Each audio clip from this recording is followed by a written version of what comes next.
എത്ര പേർ കർത്താവിന്റെ സന്നിധിയിൽ സന്തോഷത്തോടെ കടന്നു വന്നിരിക്കുന്നു. ഹല്ലേലൂയ, സ്തോത്രം. കഴിയുന്നവരെല്ലാവരും കർത്താവിന്റെ സന്നിധിയിൽ എഴുന്നേറ്റ് നിൽക്കുക. കർത്താവിനെ നമുക്ക് സ്തുതിക്കാമോ? കർത്താവേ, ഒരാഴ്ചക്കാലം കർത്താവ് ഞങ്ങളെ വഴി നടത്തി. ഞങ്ങൾ ചിന്തിച്ചതിനും നിലച്ചതിനും അത്യന്തപരമായ കർത്താവിനെ കരം ഞങ്ങളോട് കൂടെയിരുന്നു.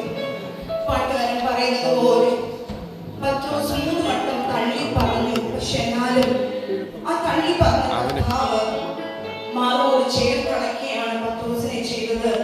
യോഹന്നാനിൽ വായിക്കുന്നത് പോലെ നമ്മൾ പലപ്പോഴും കർത്താവിനെ തള്ളി പറഞ്ഞിട്ടുണ്ട്, പല സിറ്റുവേഷനിലും പല കാര്യങ്ങളിലും. പക്ഷെ എന്നാലും നമ്മളെ തള്ളി കളയാത്ത ക്രിസ്തുവിനെയാണ് നമ്മൾ സ്നേഹിക്കുന്നത്. ആ വീണ്ടെടുത്ത ക്രിസ്തുവിനെയാണ് നമുക്ക് വേണ്ടി ക്രൂശുമേൽ ചൊരിഞ്ഞ രക്തം, ആ കാര്യവും ബാണിയുള്ള രക്തം, ആ രക്തം നമുക്ക് വേണ്ടി ചൊരിഞ്ഞു.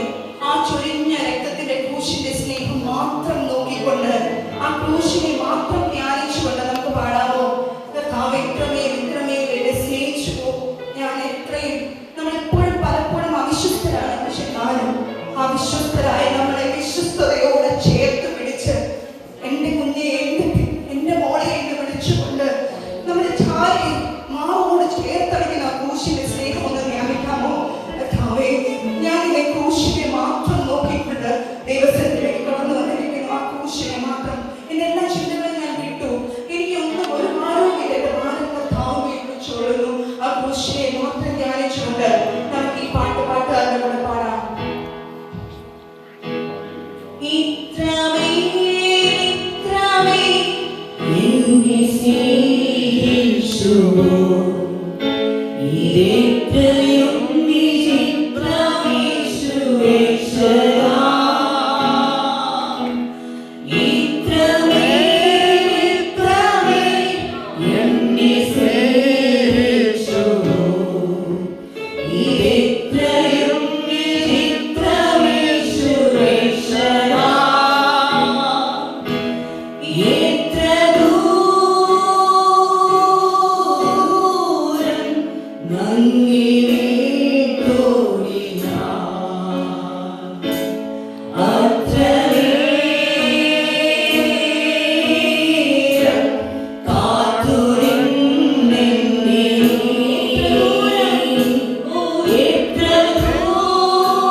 Yeah.